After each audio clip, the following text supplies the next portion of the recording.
Who is the most important person in the home? Welcome to Parenting Matters Now, a source of parenting advice a few minutes at a time. Hi, it's Dr. Roger Smith with Parenting Matters Now. That seems like a tricky question. In fact, it is kind of a trick question in that there's no singular person that is most important or singularly important. But you would think that with a parenting-focused podcast or parenting-focused program that I would say the children are, but I would say that they are not the most important. The home is really about the family, and the family has to have parents. It is very important to keep in perspective that you have children for a period of time. Childhood has an expiration date on it, so to speak, and that the children grow up and leave the home. And so that says that the home is not primarily about the children. The home is primarily about the marriage. And it is so important to not get all the emphasis and all the attention on the children. And how can you tell whenever maybe your emphasis is misappropriated to children to the exclusion of the marriage? Here's one clue. Whenever you're in conflict, who are you in conflict with the most? And who do you go to solve the conflicts? So if we see our spouse as someone we're constantly in conflict with, we're trying to tend to the children and we're in conflict with the spouse, then you got the wrong teammate. The teammate should be your spouse in that you are tending to the needs of the home together, and that there should be a focus more on that relationship, and the children benefit from that focus. And the teamwork that can be created by focusing on a healthy marriage and a healthy spousal relationship, that would have the overflow benefit to the children. And so where we try to go primarily to the children and tend to their needs, and we're always focused on them. And yes, you look at your schedule, and a vast majority of your day is dealt with, clothing and feeding your children and meeting their schedules and getting them to places that they should be.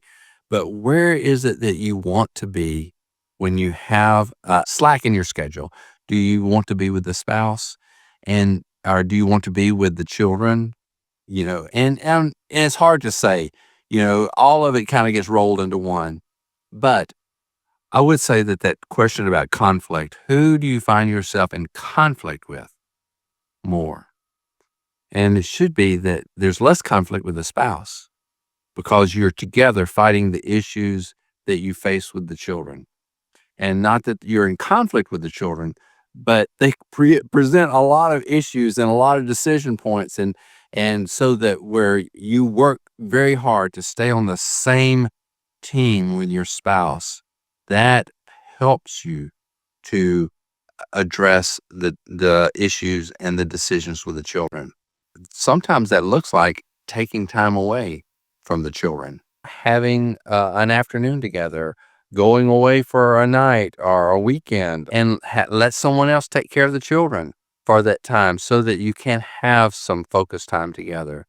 That's not always a possibility to have time away, but can you create windows of opportunity to where it's, if you're both early morning people, can you get up before the children, have a routine of starting in the morning or in the evening if you're night people, or finding some time where your schedules overlap, and it could be to the exclusion of the children for even just 30 minutes. 30 minutes can make a big difference, to have a commitment to one another, that you will talk to one another about things that are important in your own personal lives, not related to decisions with the children.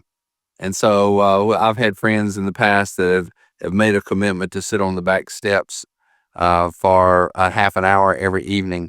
One of their rules was we cannot talk about the children or decisions regarding the children. We're going to talk about us. We're going to talk about things that are important to us, things that we're dealing with in our own lives, are looking toward our personal future. And so those are some ideas of how you can prioritize the marriage inside a home that is very busy. Find little windows or pockets of time where you tend to one another and you care for one another and you listen to one another. The marriage is more important than the children, because if the marriage fails, the children suffer. The children pay the price for a failed marriage. So work on it, protect it, help that plant to stay alive. So when the children are gone, you have a fruitful plant that will be healthy and for years to come. This is Dr. Roger Smith with Parenting Matters Now. Subscribe to Parenting Matters Now for more advice, or go to rogersmithmd.com to search for more topics. See you next time.